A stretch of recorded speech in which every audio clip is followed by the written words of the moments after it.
Guys, sit up ng rooftop, second floor, linya ng wire, ayan pababa.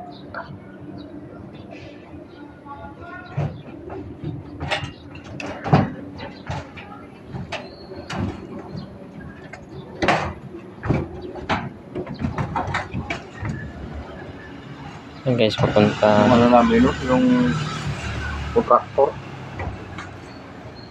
yung papunta papunta sa bypass 9.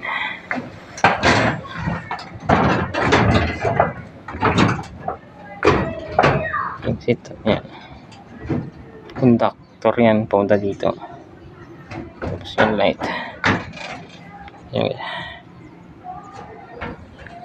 Ito yung sa outlet